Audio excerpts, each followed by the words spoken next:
नमस्कार दोस्तों, स्वागत है प्रकृति की पाठशाला में। पानी, धरती पर जीवन की शुरुआत भी इसी से हुई और आज भी पृथ्वी का सबसे बड़ा हिस्सा है पानी।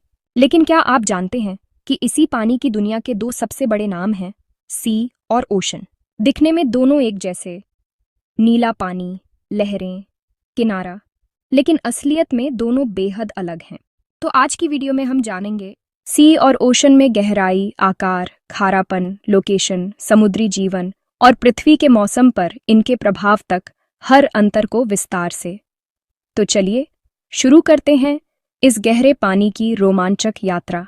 Ocean, the giants of water world. Ocean धरती के सबसे बड़े जलभाग हैं। आप सोचिए, पृथ्वी का 71% हिस्सा पानी है और इसका 90% इन 5 महासागरों में बंद है। Pacific ocean, Atlantic ocean, Indian ocean, southern ocean और आर्कटिक ओशन। पैसिफिक अकेला इतना बड़ा है कि इसमें पूरे महाद्वीप, एशिया और नॉर्थ अमेरिका दोनों आराम से फिट हो जाएंगे। सी असल में महासागर का ही एक छोटा हिस्सा होता है। इनकी संख्या 50 से भी ज्यादा है। सीज का आकार ओशन की तुलना में बहुत छोटा होता है और ये ज्यादातर जमीन से घिरे होते हैं, जैसे अरेबियन सी, मेडिटेरेनियन सी, रेड सी, कैरिबियन सी और ब्लैक सी। ओशन, जिसे हम अक्सर सिर्फ एक विशाल जलराशि मान लेते हैं, उसकी असली गहराई और रहस्य कुछ और ही है। जब हम समुद्र की ओर देखते हैं तो उसकी सतह पर लहरें, सूरज की चमक और कभी-कभी शांत नीला विस्तार दिखाई देता है। लेकिन इस सतह के नीचे एक ऐसी दुनिया छुपी है जिसकी कल्पना करना भी मुश्किल है। धरती पर सबसे गहरा स्थान है पैसिफिक ओशन में स्थित मरियाना ट्रेंच। ये जगह समुद्र विज्ञानियों के लिए हमेशा से रहस्य और रोमांच का विषय रही है। मरियाना ट्रेंच यानी मारियाना गर्त पृथ्वी की सतह से सबसे गहरे बिंदु के रूप में जानी जाती है। इसकी गहराई है 11,034 मीटर, यानी लगभग 11 किलोमीटर। सोचिए, इतनी गहराई में सूरज की रोशनी भी नहीं पहुंचती और वहां का दबाव इतना ज्यादा होता है कि आम इंसान या मशीनें वहां तक पहुंच ही नहीं सकती। अब एक दिलचस्प तुलना करते हैं। अगर हम दुनिया की सबसे ऊंची चोटी माउंट एवरेस्ट को उल्टा मरियाना ट्रेंच में डाल दें तो भी उसकी चोटी पानी के ऊपर ही रहेगी, यानी मरियाना ट्रेंच एवरेस्ट से भी गहरा है। ये तुलना हमें समुद्र की गहराई का असली अंदाजा देती है। अब बात करते हैं सीज की, यानी समुद्रों की। आमतौर पर सीज ओशंस की तुलना में काफी उथले होते हैं। सी के किनारे पर खड़े होकर आप अक्सर उसकी तलहटी तक देख सकते हैं और पानी भी अपेक्षाकृत साफ और हल्का होता है। ज्यादातर सीज की गहराई 200 से लेकर 1500 मीटर के बीच होती है, यानी ओशंस की तुलना में ये बहुत कम है। उदाहरण के लिए मेडिटेरेनियन सी लगभग 1500 मीटर गहरा है, जो ओशंस के मुकाबले काफी उथला है, लेकिन फिर भी इसमें कई रहस्य और विविधता छुपी है। अरेबियन सी की गहराई करीब 1200 मीटर है, जो इसे भी एक महत्वपूर्ण समुद्री क्षेत्र बनाती है। वहीं बाल्टिक सी की गहराई सिर्फ 459 मीटर है, यानी ये और भी उथला है। इन गहराइयों के अंतर का असर सिर्फ पानी की मात्रा पर ही नहीं, बल्कि वहां रहने वाले जीवों पर भी पड़ता है। गहरे ओशियंस में रहने वाले जीव अक्सर अंधेरे, ठंडे और उच्च दबाव वाले माहौल में रहते हैं, जबकि उथले सीज में जीवन अपेक्षाकृत रंगीन, विविध और सूरज की रोशनी से भरपूर होता है। समुद्र की गहराई के साथ साथ वहां के तापमान, दबाव और जीवन के रूप भी बदलते जाते हैं। यही वजह है कि समुद्री जीवन की विविधता और अनोखापन हमें हर गहराई पर अलग अलग देखने को मिलता है। ओशन, यानी महासागर, धरती की सबसे बड़ी जलराशि है, जो हमारे ग्रह के लगभग 71% हिस्से को घेरते हैं। जब आप ऊपर से पृथ्वी को देखेंगे तो आपको चारों तरफ नीला नीला पानी ही नजर आएगा।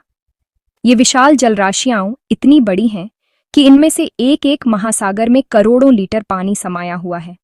ओशियंस पृथ्वी के महाद्वीपों के बीच फैले होते हैं।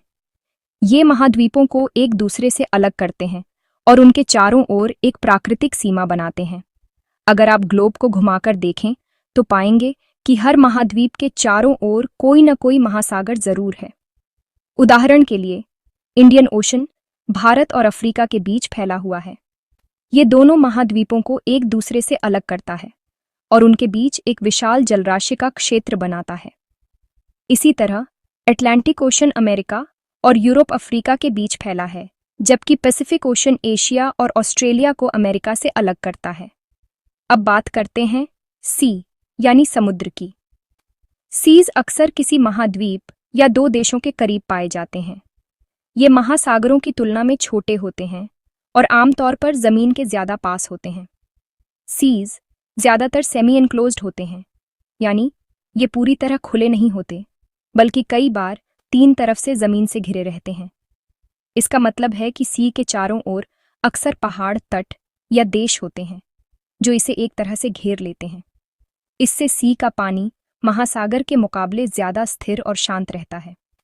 उदाहरण के तौर पर मेडिटरेनियन सी को तीन तरफ से यूरोप, अफ्रीका और एशिया ने घेरा हुआ है। ये समुद्र एक संकरी जल संधि के जरिए अटलांटिक ओशन से जुड़ा है, लेकिन बाकी तीन तरफ जमीन से घिरा है।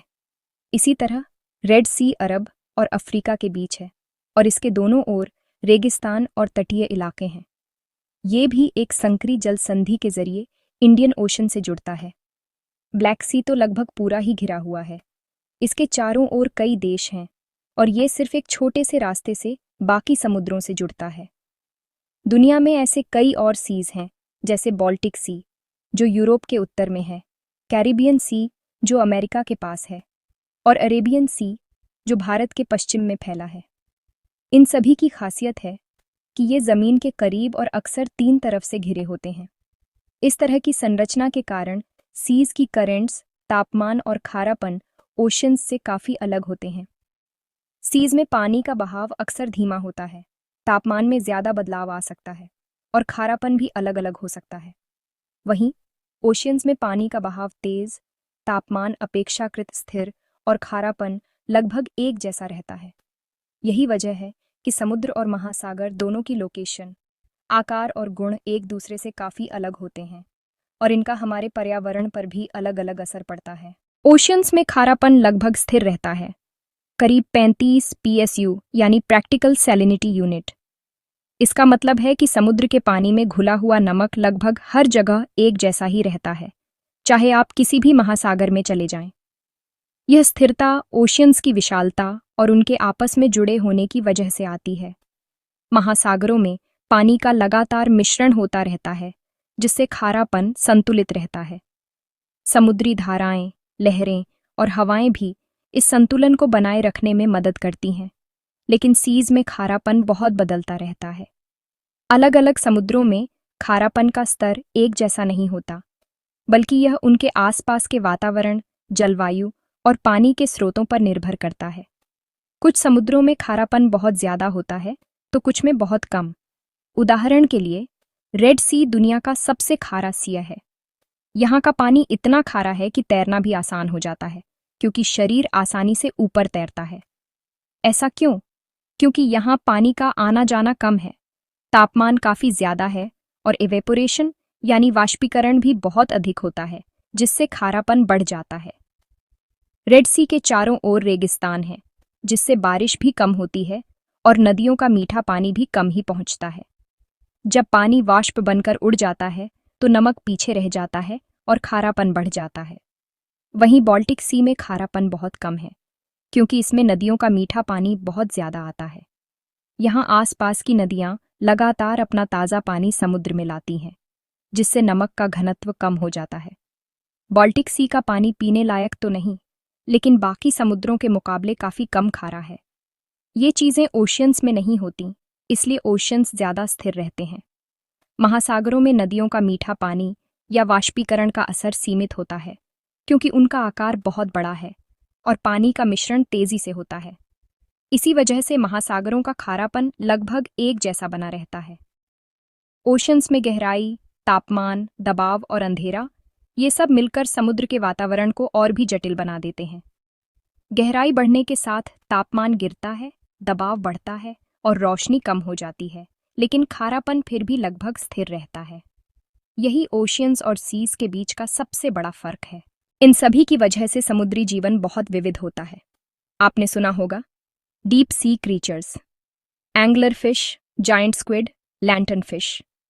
ये ओशन में पाए जाते हैं क्योंकि सीज इतने गहरे नहीं होते कि ये जीव सरवाइव कर सकें। सी में coral reefs, tropical fishes, dolphins और टर्टल्स अधिक पाए जाते हैं क्योंकि सी की गहराई और टेम्परेचर ज्यादा स्थिर होते हैं। ओशन करंट्स बहुत शक्तिशाली होती हैं, जैसे गल्फ स्ट्रीम, जो पूरा यूरोप का तापमान बदल देती है।